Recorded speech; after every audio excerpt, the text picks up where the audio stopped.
Hello, everybody, and welcome to the Tip of the Iceberg podcast, brought to you as always by InsideThePenguins.com, a proud affiliate of the Hockey News. I'm your host, Nick Brlansky, joined as always by Nick Horwat. And the Pittsburgh Penguins, they got back on the right track on Sunday with a 3-0 victory over the Vegas Golden Knights. If you want a deeper dive into how they got that victory over the defending champs, you can go back into our feed and check out our Iceberg recap of that game and most games that we do. I did miss one a little bit about, I think, a week ago, but most games we'll have a recap for on the feed, but you can go back and check that out to see how the Penguins took down the Vegas Golden Knights. But today we're going to talk a little bit about a player that didn't factor in on the scoring in that one, but has factored in on the scoring in every other game except two this season, in Sidney Crosby, the third star of the week in the NHL. We'll start our conversation with that, but then we'll go into some goaltending controversy, as Pittsburgh loves to have, with Alex Nedeljkovic returning and stirring the pot a little bit with his Browns Myles Garrett jersey after the game.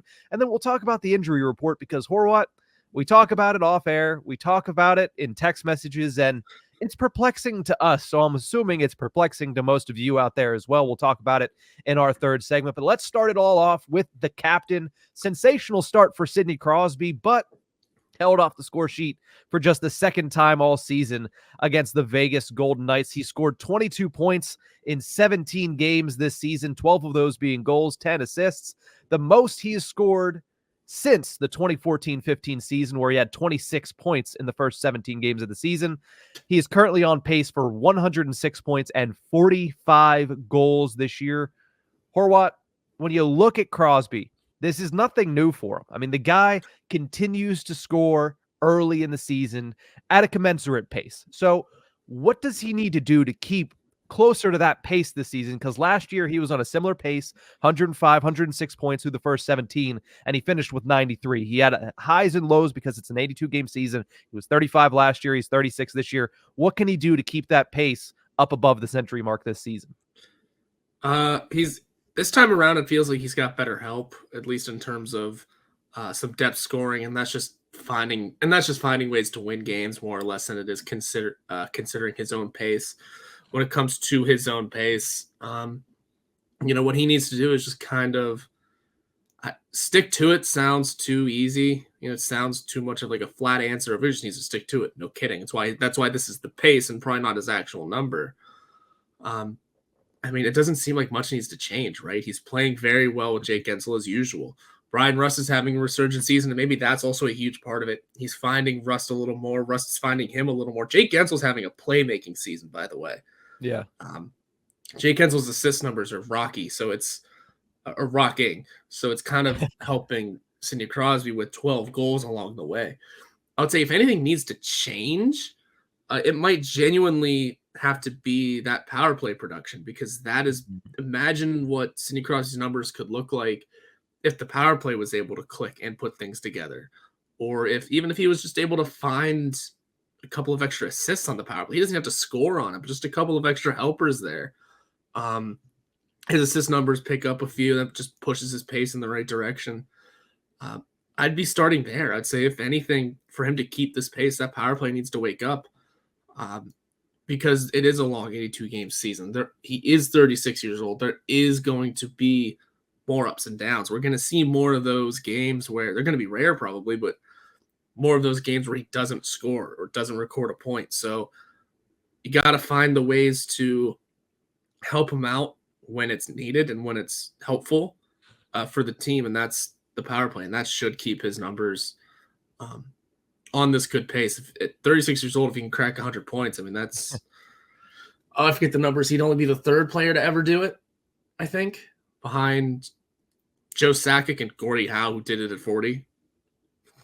Yeah, Gordie Howe is a freak of nature. He was a freak of nature for sure. But no, with Crosby, you mentioned a good point there. He's going into Monday, at least before games were played on Monday afternoon. Crosby was leading the league in 5-on-5 production. And that's what everybody's saying. Is like, what happens if this power play starts to kick off? Does Crosby end up being a 110, 115, 120 point scorer? But the problem is it hasn't kicked off, and it doesn't look like there's anything that's going to change that anytime soon. Obviously, Penguins fans are hoping that it does, but that's one way to make sure he goes over the century mark, is to actually get some production on the man advantage. But when I'm looking at what happens at 5-on-5 and his performance so far this season, like you mentioned, Jake Gensel is doing more of a playmaking type role this season. Sidney Crosby scoring more goals. He's a finisher more this season than he has been in years past. He's looking to get his own shot. He's looking to finish more than he has in the past, and he's finished at a higher rate than he has in the past. When you're talking about the Pittsburgh Penguins, one of the issues is their finishing capabilities. It doesn't, hold true for the captain. Right now, he has a 19% shooting percentage, which is his second highest of his career if that persists. The only other time that he had a higher shooting percentage than 19% was 19.9 in the 2011-2012 season, where he had 32 goals in 41 games played. So you look at Sidney Crosby, this is nothing new that he's been able to score a lot of points early in the season. The question becomes, can he continue to, one, shoot at 19%, which I doubt he's going to. It's probably going to regress to the mean a little bit there. But can Jake Gensel step up when that happens? Can Brian Rust continue to play the way that he has? Can Rickard Rakell maybe come up onto that line and show what he did last season when he was a 28 goal scorer instead of this season when he is average and on pace for 0? Because, Rickard Rakell has struggled with Evgeny Malkin, and I think eventually the dam is going to break, and you're going to see Rickard Rakell at some point get some ice time with Sidney Crosby. But when he does, is he able to capitalize? We talked about Gensel being a playmaker. Crosby, has always been a playmaker and will always be a playmaker. He doesn't have to forfeit one side of the game to benefit the other. He can always play that complete game and has been able to for the past 19 seasons.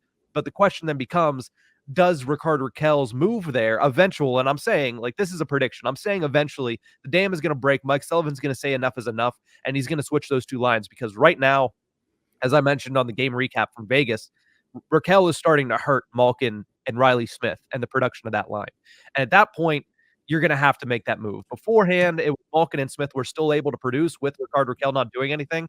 But once it starts to affect the rest of that line, especially as important as the top 6 is for the Pittsburgh Penguins, there's going to be a move that needs to be made. It might not happen on Wednesday, but it's going to happen eventually, because they tried him on the third line for one game, and you saw how Mike Sullivan, liked that, switching it back immediately less than 24 hours later. So whoever's on the line with Crosby, they're going to need to keep producing for him to get to that 100-point mark, because I don't think the 19% shooting percentage is going to persist for Captain Crosby.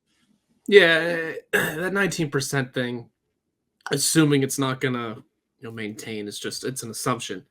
But it's the likely assumption. It is we're taking an educated guess here. I mean, we already saw Mike Sullivan try and give Rickard Rakell that shuffle. As good as Radim Zohorna has been, he's just not a top 6 player, straight up. As good as he's been this season, he's going to be your bottom 6 winger who can definitely bang and crash the net, at least a little bit with his size, and should be doing that. But we'll find the right areas to be in. Think about the 2 goals on goalies against Vegas. Is that both of them, Graves and Achari, were just kind of in the right place at the right time. There was. In Graves' case, it was a very smart, slowly pinched down, had that puck bounced a different direction, by the way. Boy, would he had not heard the end of it. But he got lucky. It bounced right to him, and it was right place at the right time. And as for Achari, I think he was just trying to get back in position and be in his spot, and that puck just bounced right to him. So maybe, the Rakell needs something like that to wake him up, just being in the right place at the right time. But at the same time, I mean, bumping him to the bottom 6, I don't know how much it helped. I mean, we saw it one time. Maybe there's something more to it, but we just don't have – the Penguins just don't have that ace they can fly up there instead of Zohorna. But jumping Rakell to the first line, again, we went into the season saying he should be starting there. Yeah. The only thing holding it back from really happening now is everything I just said about the first line earlier. Gensel's having a playmaking season. He's helping sit out with scoring. And the big important piece of it is Brian Rust having the resurging year. Mm-hmm. All of a sudden, do you look at it and go, can we break this up? Genuinely, can you? They're the only line in the league right now to play over 200 minutes together of a trio. Everyone else is below that. So it's immediately you have to start wondering, how much longer can we just middle around with the second line the way it is? What can be changed there? What adjustments can be made? Because they need someone who can finish. They need someone who can play a ton of offense on that second line. No one in the depth can really do that. Yeah, and it would be different a lot if the Penguins had better results when it comes to wins and losses in their first month and a half of the season. right? If they were, Yeah, instead of, what are they? They're 9-8. 9-8. Yep. Instead of 9-8, if they were 13-4 at this point, then you could make some changes. You can say, all right, you know what? We're in a better spot right now. We can try to shuffle things around to get this guy going. But right now you're 9-8 and you need to start winning these games, especially big games coming up like the one against the New York Rangers. You need to have a really good performance against them, considering how you performed last week against the Devils and how you performed over the weekend against the Carolina Hurricanes. You need to play better. And here's the thing. Do you want to break up one of the best lines in hockey right now to try to get Raquel going? Because yes, there is a history there. Yes, I do think that would get him going. But at the same time, if it doesn't, you're kind of screwing yourself twice, because then you have Brian Rust on the second line, which might start the second line a little bit better, but you're breaking up the best line in all of hockey to try to figure out one player's issues. Now, I think the one problem is, you mentioned that, maybe Raquel needs to get something like Achari got or Graves got in the last game. Second line doesn't play that game. The second Yeah, line that too. doesn't play the muck it up, let's score the ugly goal type of game. Malkin doesn't get down in front of the net and try to create 8, 6, and 7 and 8 rebound chances. They try to pass the puck into the net, and for the most part, it works to some extent. Like, they're good enough. The talent alone is there for them to be able to do it. They don't score the ways the third and fourth line are going to score. So the only way to get Raquel that type of goal is to move them onto the third line for an extended period of time, more than just one game. Yeah, but again, like I said, they just don't have the. If you are going to try it, stick to it, give it a couple of games. But again, the Penguins don't have that offensive mindset that they can slide in next to Malkin and Riley Smith. Zohorna would be the best option, at least on the NHL roster, but that just doesn't seem sustainable. And again, I know we only saw it for one game, but maybe it's worth a second look. Maybe it's worth a second try. Maybe you push that until after Thanksgiving, though, because the Rangers are a bit of a tough competition, tough sell. You kind of want to just want to roll into that game with as few question marks as possible, and you at least know what you have with your setup now. I mean, it's maybe Vinny Hinostroza slips in there. I don't know. It's just hard to really pin down a name that could actually slide in next to Malkin and Smith that isn't Rickard Raquel. Yeah, it's a situation that is going to need to be monitored. But back to the original point of this was Crosby. We can talk about Raquel, till the cows come home, because you go 17 games without a goal after being a 28 goal scorer. There's a lot of questions there, and there's not a lot of answers for the Pittsburgh Penguins in terms of what they can do. Move them down to the third line, move them up to the first line. The question then becomes, you move them to the first line, you have a suitable replacement on the second line. You move them to the third line. It's asking a lot of Radim Zohorna. That's all. Mm-hmm. But with Crosby, to close out that conversation, this is nothing new. As we mentioned, over a point per game through 17 games in all but 4 seasons. Horwat, the guy is absolutely ridiculous. Now, I understand that this past week he got honors as the third star of the week, the second time a Penguin has gotten one of the 3 stars of the week from the NHL, because of his performance against the Columbus Blue Jackets, which he does on a routine basis. But nothing new from the captain going over a point per game in the first 17 games of the season. No, nothing at all. And every time he doesn't, you said it's only been 4 times.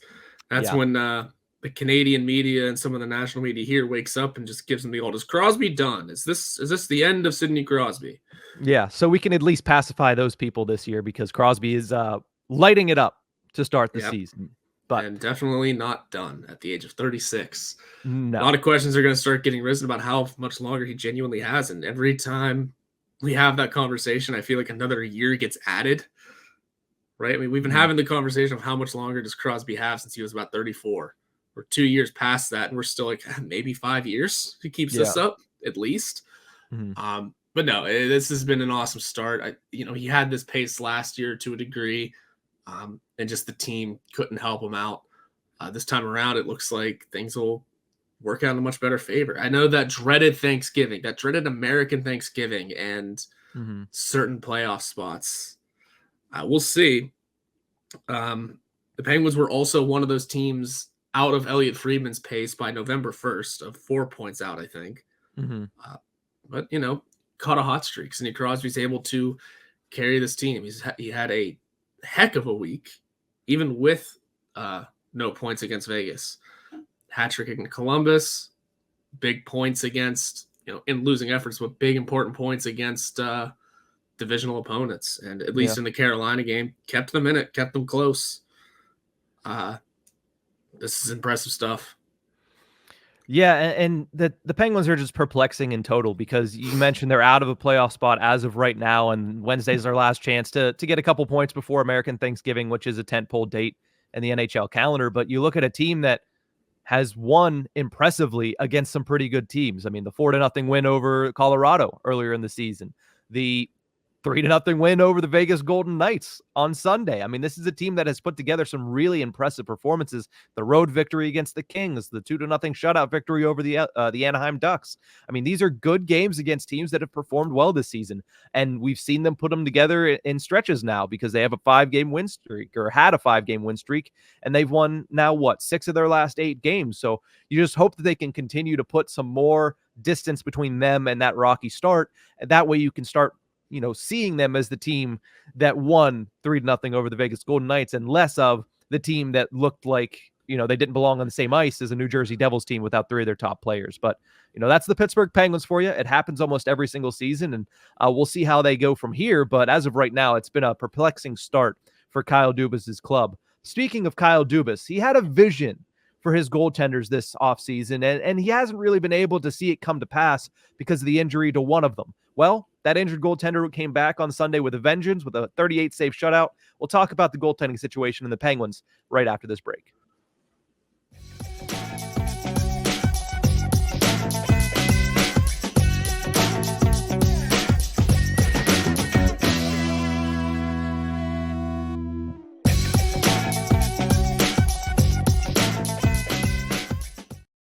Welcome back to the Tip of the Ice-Burgh podcast, brought to you as always by InsideThePenguins.com. Horwat, you're always the champion of there's always a goalie controversy in Pittsburgh, the annual goaltending controversy in Pittsburgh. I think we're starting to see the roots of it start to grow, thanks to Mark Madden on Sunday for asking the first question after Alex Nedeljkovic shuts out the defending champions. Mark Madden asks Mike Sullivan, well, is Alex Nedeljkovic going to start, or is it too early to determine that? And I think everybody in the room and everybody watching knew, yeah, that's probably a bit too early, considering Sullivan's probably still thinking about, oh, man, if only Gino passed it to Crosby for that empty net goal. But, 3 days ahead, and we're already asking that question. Now, we're not going to get to that question just yet, Horwat. I know you love it. I know you love the goaltending controversy in Pittsburgh.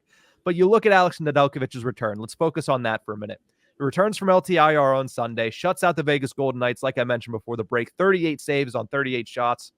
And it didn't look like he missed a beat from what was a solid start to the season before his injury. He really, so far, has only played 9 periods as a member of the Pittsburgh Penguins and only had 1 bad period. He played really well against the Calgary Flames in the third game of the season, the second half of a back-to-back. He played really well against the Dallas Stars in the first 2 periods, and we all know what happened in the third when he tried to bonsai on a Dallas Stars player, and he ended up injuring himself and putting himself out of action for weeks. But 1 bad period in 3 games is pretty good for Alex Nedeljkovic. What did you see from him on Sunday in his return? Just normal Alex Nedeljkovic, exactly back to where he wants to be. He's in a very interesting situation that I'm sure we'll dive into in a little bit. But in that game specifically, he looked good. The defense also looked really good in front of him, despite, allowing almost 40 shots, but that'll happen. And that will just happen against Vegas. I texted you before the game that something really gross about that team is they had 0 lineup changes through 5 games in the Stanley Cup Finals, and we saw the exact same lineup. The only change was Riley Smith, obviously on the Penguins now, for Paul Cotter, who isn't even a new face there. He played 50-plus games with them last season. So it was the same exact team. So you're going to face a ton of rubber when you're in net against a team like that. That's just what's going to happen.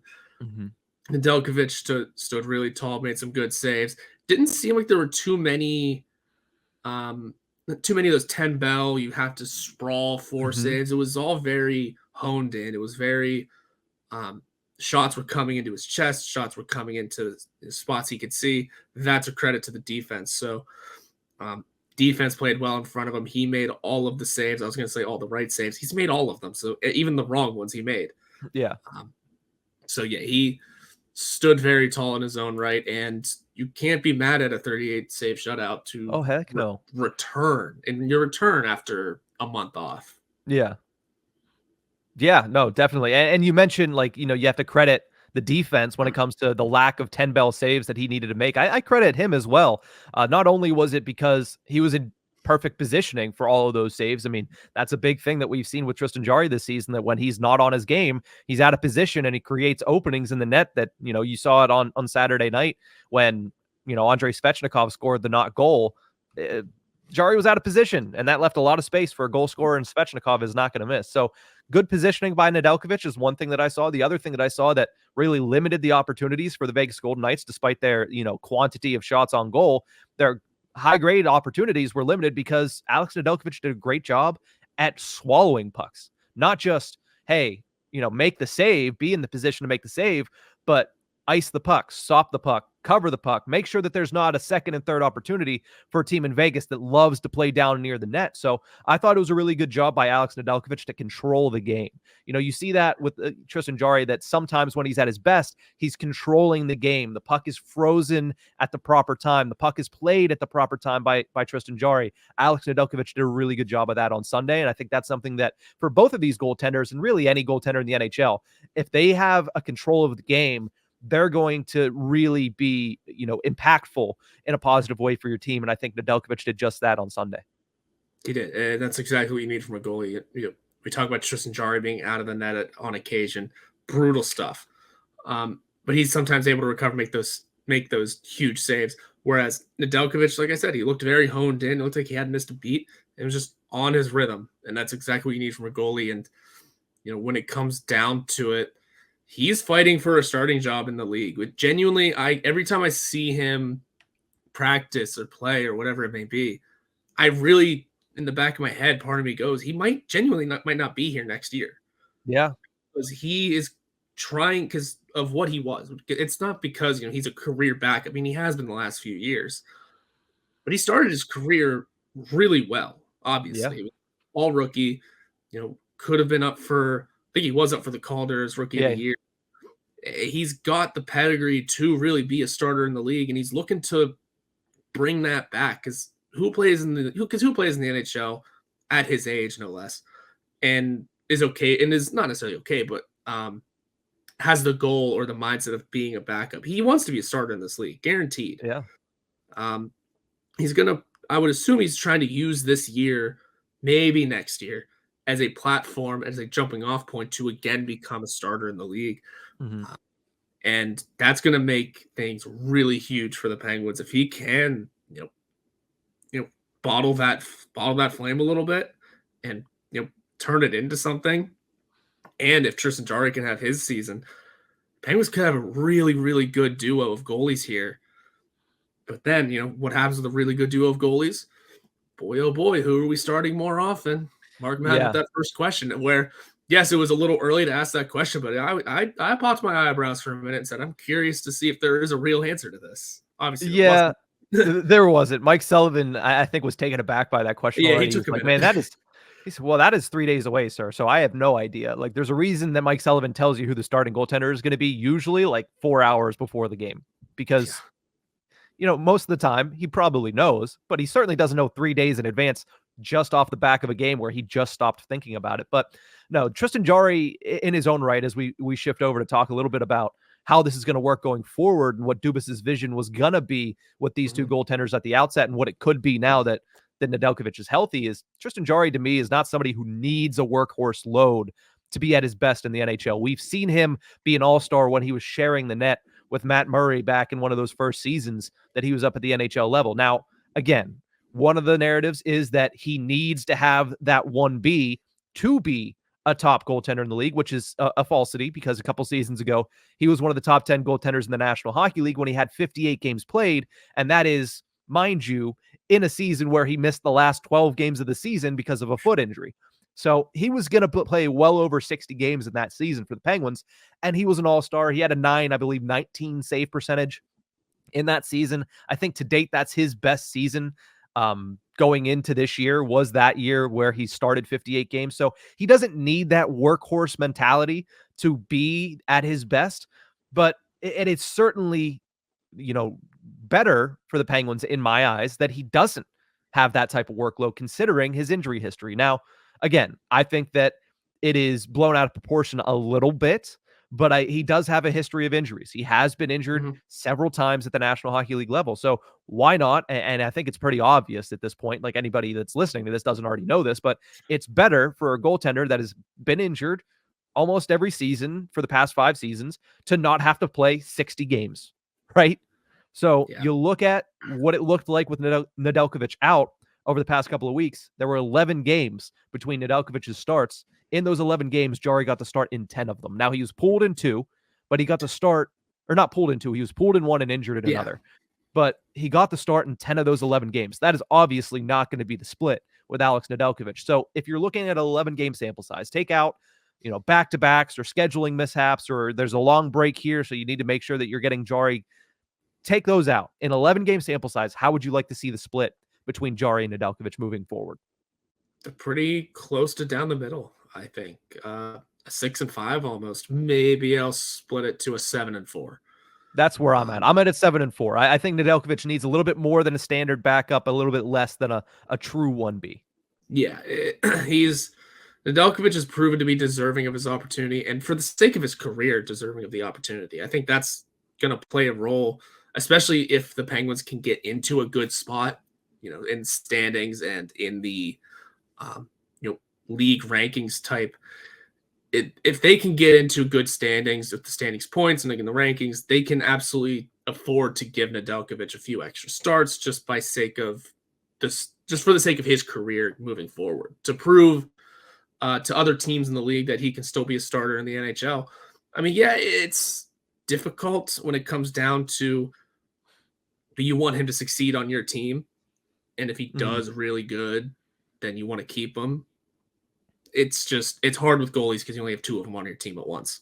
And part of Dubas's vision here, if we're really discussing it, is they have their 1-2, Jarry, Nedeljkovic, Jarry trying to resurge his career, Nedeljkovic trying to resurge his career. And there's the number 3. Both Sullivan and Dubas spoke going into the season about having a successful trio of goalies. And for what it's worth, we saw a bit of that with Magnus Hellberg stepping in a couple of occasions and looking really good. Got a win against LA, overtime win in LA, closing out the combined shutout against Anaheim, and not having not a phenomenal, I guess I should say, he was fine, I guess, in relief of Jarry a little bit ago. He's looked good. The Penguins have that solid trio.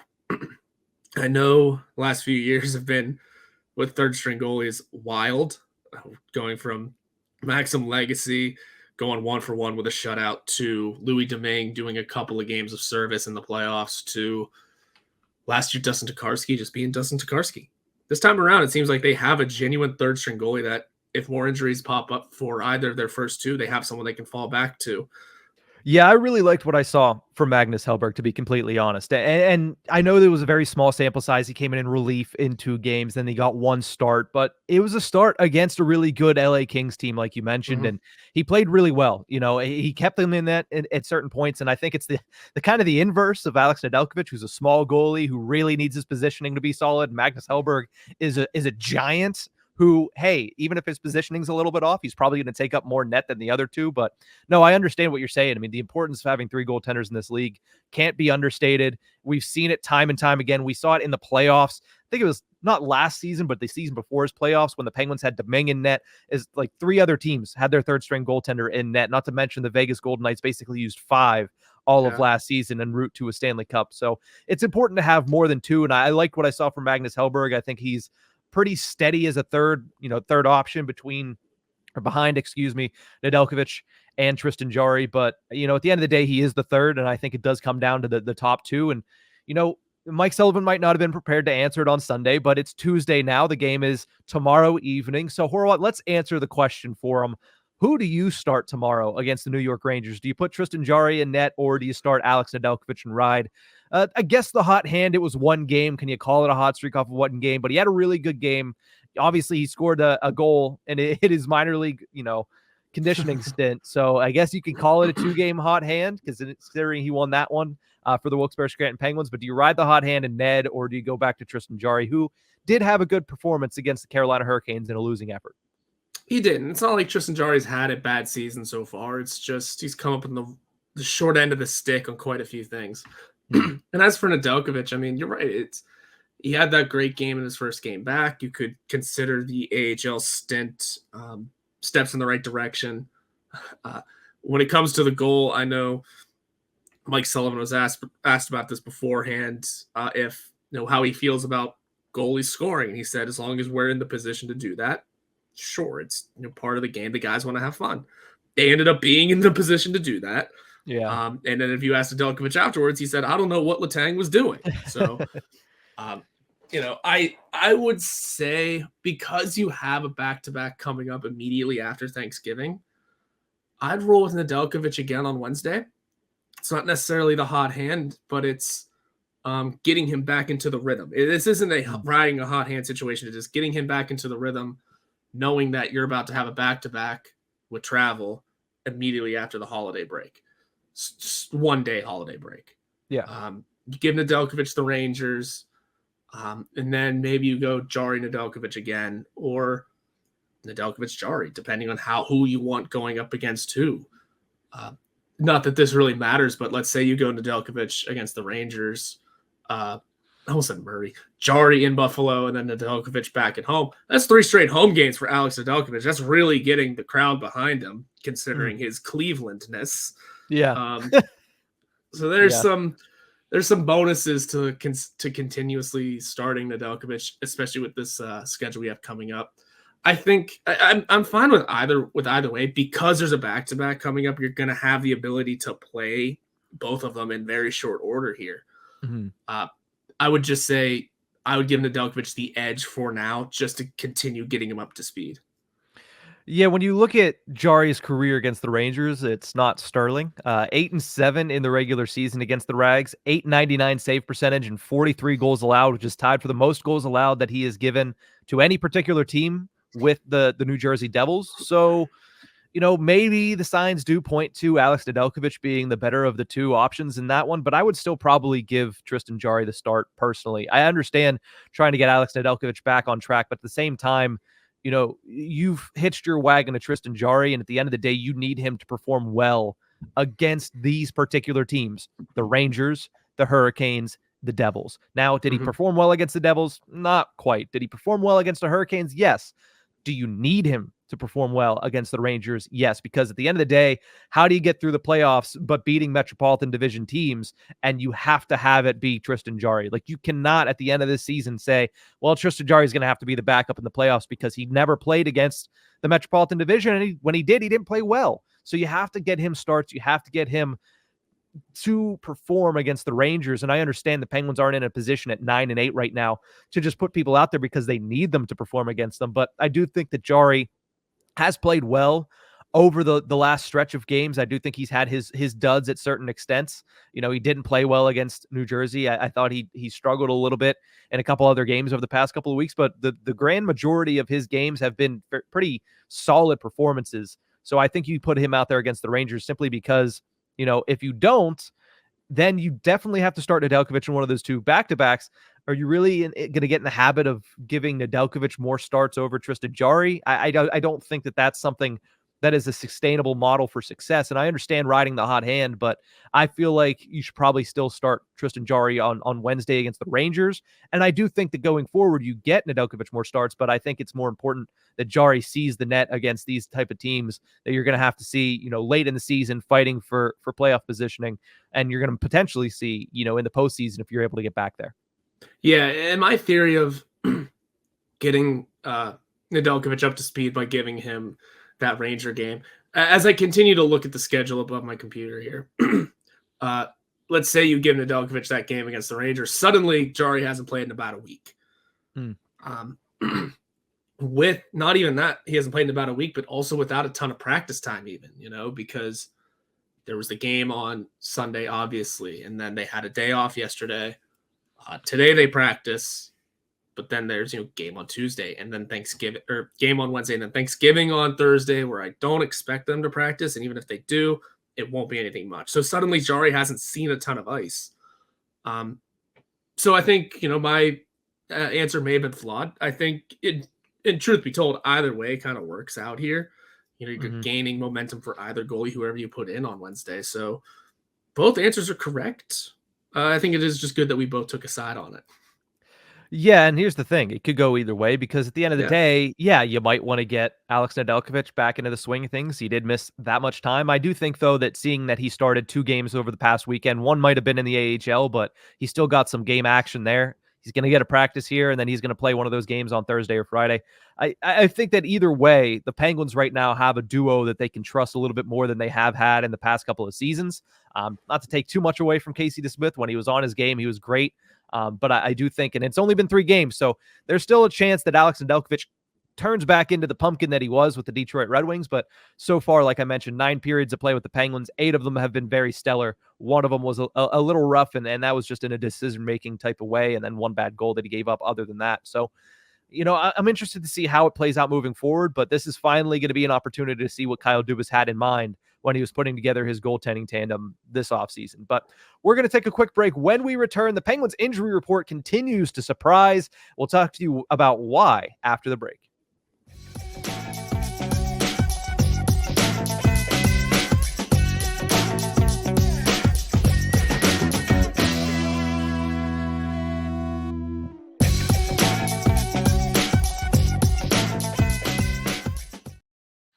Welcome back to Tip of the Ice-Burgh podcast, brought to you as always by InsideThePenguins.com. I'm Nick Brlansky. That's Nick Horwat. And the Penguins, they've had a rather interesting injury report over the past couple of weeks.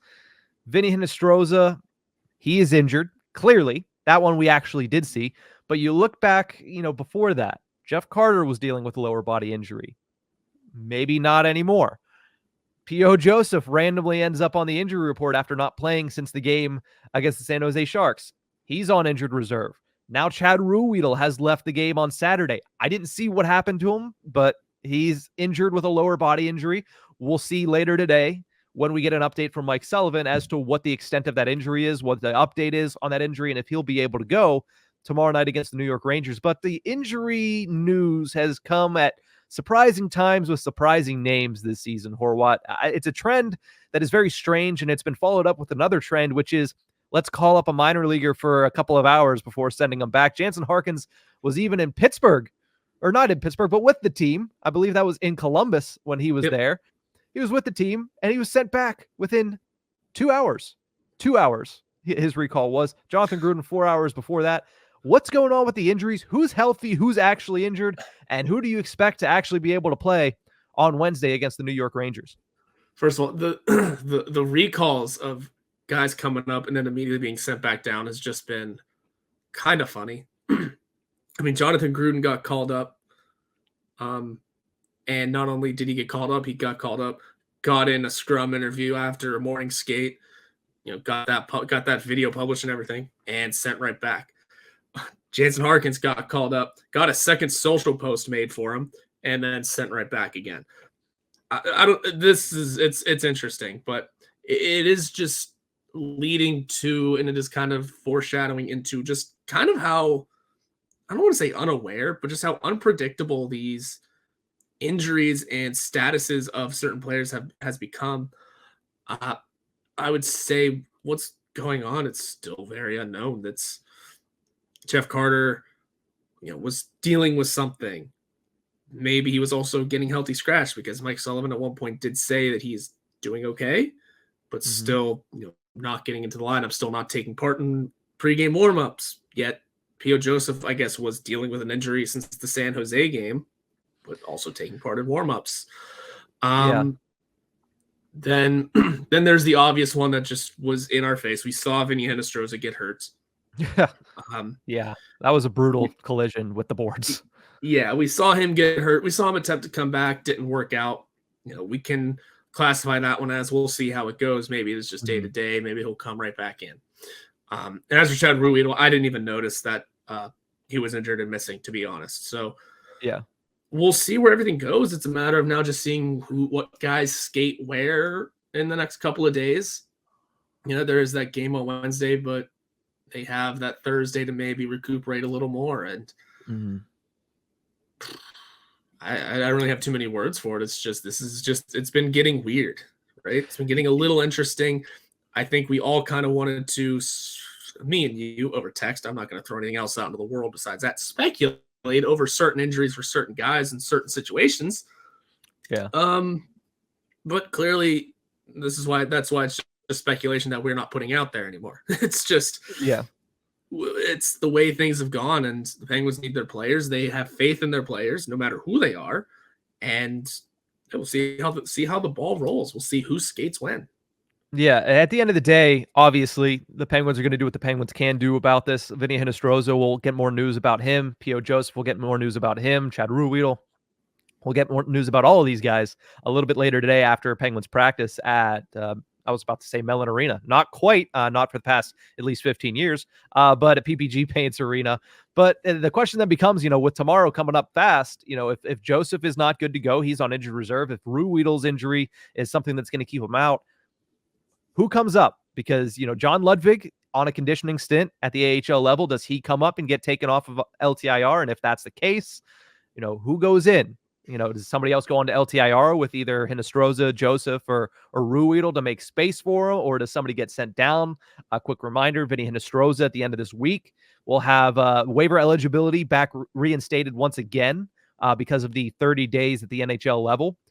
So it's an interesting 24 hours here when it comes to the Penguins injury news and how they're going to construct their roster out of it, because it's not a small game tomorrow night. The first game against the Rangers this season on a year where the Penguins, Kyle Dubas mentioned how important it is to play well against your own division. Pens are 2-2 against their division. They've lost their 2 games against 2 of the better teams in the division. They've won their 2. I get Washington's been pretty good, but Washington wasn't expected to be very good. Columbus hasn't been very good. And those are the 2 teams that the Penguins have beaten, not to mention that the Washington game was the first game of the season for them. So It's been a while for that as well. So you need to perform well against your own division with all these injuries, circulating around the Penguins, especially the bottom of their lineup, which is a part of the lineup that they need to, get some time together and actually come together and perform well. It's going to be interesting to see what they end up doing with the whole, cap issues and who ends up going out there to be the 6th defenseman tomorrow night. It'll be interesting. I think there's about a bazillion different ways it can go. I don't know. It's hard to predict even. Yeah. I know we all just kind of want to throw out who we think is going to be in the lineup and what lines are going to look like. We just can't at the moment, really. We don't know, just because it's the little things. And thankfully, these aren't injuries to the big guns like Crosby, Malkin, Letang, Carlson, who, by the way, another person we have not talked about enough recently. His streak has been hilariously fun to watch. But they're all doing okay. So it is the depth options, the guys that where this discussion turns into, okay, who are we calling up to fill in certain areas, not how do we completely readjust the roster. So, and again, thankfully, nothing seems super major anymore. The John Ludwig thing seemed for a moment, but now he's played a couple of games in the A. He's coming back to health. I think because it's a conditioning stint, I don't know how it all works, but I feel like because it's a conditioning stint, he was sent to the AHL clear of waivers. So he has 14 days. Yeah, so he has to, I guess, eventually be put back on the NHL roster, and then if they want to send him back down, there's gymnastics that needs to happen all over the place. Technically, John Ludwig is still on the NHL salary cap as the LTIR player. The conditioning stint doesn't change anything with that. At the end of the day, he has 14 days. After 14 days, he'll just be sitting on LTIR, not able to play AHL games. Yeah, pretty much. But I would assume if he's playing, so clearly concussion protocol is cleared. He is good to go. Just a matter of getting him into NHL action again if they believe he's the right guy for the job. Also, this is the first time he's played in the NHL with Wilkes-Barre. So there's that, or AHL with Wilkes-Barre. So there is that learning curve, because I think the thought process is he'll probably eventually end up there, right? Yeah. Assuming he doesn't get claimed off of waivers again, whenever that may have to happen.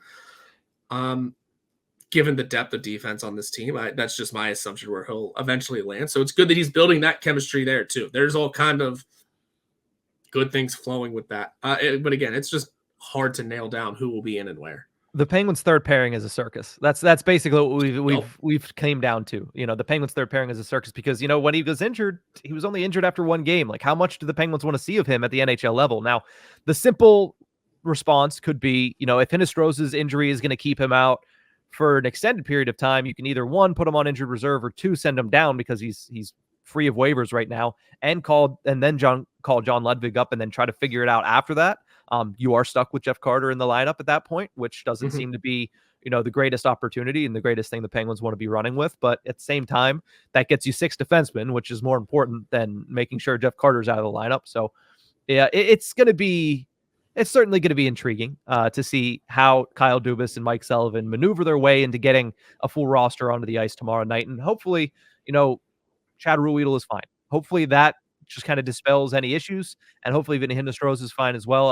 And then the only question would be, when does John Ludwig get recalled and taken off of LTIR, and what happens when that eventually happens? But there's no rush for that because, like we mentioned, he still has a week and a half where he can play at the AHL level without having to be sent back to Pittsburgh and placed as the LTIR player that he currently is. But that's going to do it for this episode. A little jumbled in this episode because there was some big news if you're a Pittsburgh fan in the middle of it, which means we had to break down, stop the podcast, and keep it going. But at the end of the day, congratulations to Steelers fans. You don't have to watch a Matt Canada offense. I'm not sure how much that's going to change this season, but at the very least, you don't have to worry about listening to Matt Canada on Thursdays, and you don't have to worry about seeing him on the sideline on Sundays. But, congratulations to them. And we'll see what the Pittsburgh Penguins do. Maybe Todd Reardon's next out the door from oh man, he's certainly getting a lot of heat for that power play. So he's probably now the most hated. He's now the most hated assistant coach in Pittsburgh after the Canada news today. It's everyone get ready for Mike Sullivan double duty. I think that's going to be the funniest thing rolling in Pittsburgh, at least in my mind. No one else will find it funny. No, good old the good old Mike Sullivan QB coach is to be the one calling the plays for the Steelers, whereas Mike Sullivan, obviously still head coach of the Pittsburgh Penguins. We'll see what happens with the Steelers. Hasn't been good. It has not. So it can't get much worse than it was on Sunday, though. So, but there's your Steelers talk for all the Steelers fans that are also Penguins fans that listen to the show. But that's going to do it for this episode. We'll see you guys next time. Oh, by the way, no full episode on Thursday. Just wanted to throw that out there. There's going to be a game recap of the Rangers game, but there's no full episode on Thursday because it's Thanksgiving. So enjoy the holiday for all the Americans that listen to the show. If you're Canadian, listen to the show. Happy Thursday. So that's it. We'll see you guys next time.